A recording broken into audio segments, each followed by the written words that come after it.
We have two commercials, and then we have a video that you found that this occurred today. I think we'll do this one first. Okay. A certain Eagles team visited the White House, and a certain somebody had some smack talk or something to say about the Giants. I didn't watch this yet, but I think I know what it's about. So let's take a look. Oh no, this is great.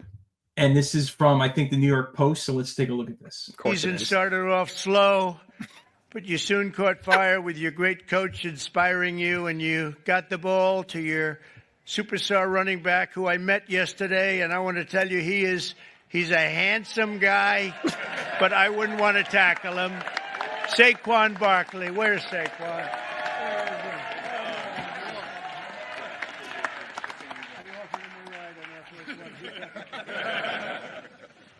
He's great. I got to know him a little bit. I offered him a ride on Air Force One because I was coming down. And usually they say, no, I don't think so. He said, I'll take it, sir. And he loved it. And we love being together. He's a great young guy. I have to tell you something. I was with the Giants and the head coach and some people, and I said, do anything you have to, but don't lose Saquon. They lost Saquon. That was not good. I called that one. That was an easy one to call because he played damn well for the Giants. I can tell you that. But he made the right decision because it is a team sport, and there's great people in this team. So, all right. Look, I'll say this. What are you going to do first here? Okay, the handsome comment threw me off a little bit. We got to talk about that first. Yeah. Of all the adjectives that he could have gone with. Yeah. He could have gone with, he's a hardworking young man. He's a bright young man. He could have even gone with, he's a muscular young man. It went sort of gay, but he went handsome, also kind of gay. He fawned over him like he fawns over his own daughter. It was a little strange. He wanted to hug him. He did the thing, or it looked like he went for the hug. I think that he didn't. He ultimately pulled back because I don't think his supporters would have been okay with him hugging a black person on live television. Stephen Miller would have got upset. We can't Miller would have resigned instantly. Look, I'll say this. We're not a political show, but once in a while, obviously, it comes up because sports and politics do sometimes get woven in. Trump's wrong about a lot of things, but about that assessment, he was correct.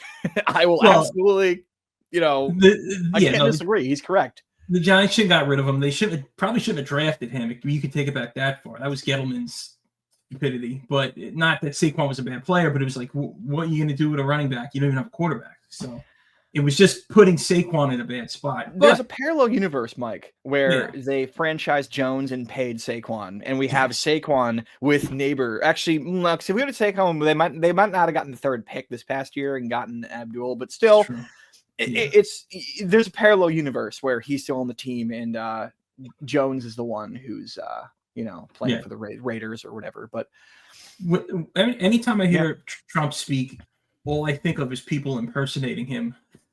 So that's all I see is just Trump impersonators, and it's like you can't even hear the real person anymore because it just sounds like an impersonation.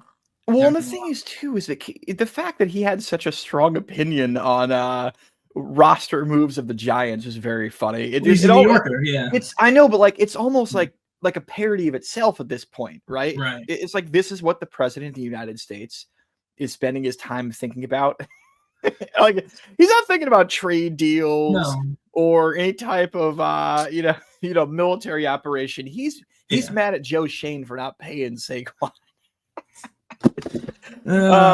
Look, I'll give him credit. The man does know his sports. I've seen him talk about baseball a few times, and he actually knows his ball. And again, what's the old expression? A broken clock is right. Like I disagree with him. Obviously, we're New York educated liberals, East Coast elite, whatever, blah blah blah blah.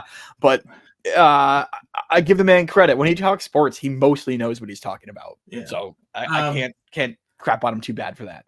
But to counter what you're saying, there was a report that went out today from Front Office Sports that said the following. Okay. Exclusive. Donald Trump's conversation with Giants about not letting Saquon Barkley walk never happened, the team told FOS. During the Eagles' White House visit, the president said he gave the team the advice while he was with the Giants and the head coach and some people. So apparently Trump has lied again. The conversation never happened. It's all in his ego and it's all in his mind. You know, maybe he was joking because, you know, I was joking. That's what he always says. So here's the thing. Again, I don't really agree with that man that often, but I've never wanted one of his bullshit stories to be true more than I've wanted this one to be true. You know, like, it's gotta.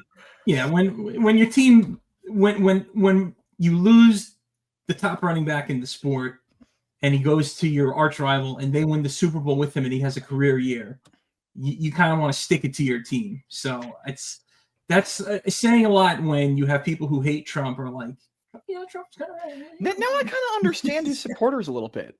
I do, because like you see something that's objectively false, and it's been debunked and verifiably not true, but you're still like, I'm just gonna choose to believe it because this is the reality that I want to live in. You know, he's like that's all vibes. How I like feel us. about this one thing. He's the all vibes president. I just feel vibes. They're usually wrong, but he feels vibes. Well, and also the guy's like 80 years old and he doesn't know what planet he's on. I mean, people give the last president crap for being old, but like, I mean, come on, he's also old. And there might have been a time he might have had a dream, or he might have been like yelling at the TV one day watching a Giants game and actually thought that he was talking to Dayball because he's like, you know, probably has dementia at this point. But yeah, it's damn it, Trump. I wanted you to be right this one time. Oh well. I really did. Broken clock.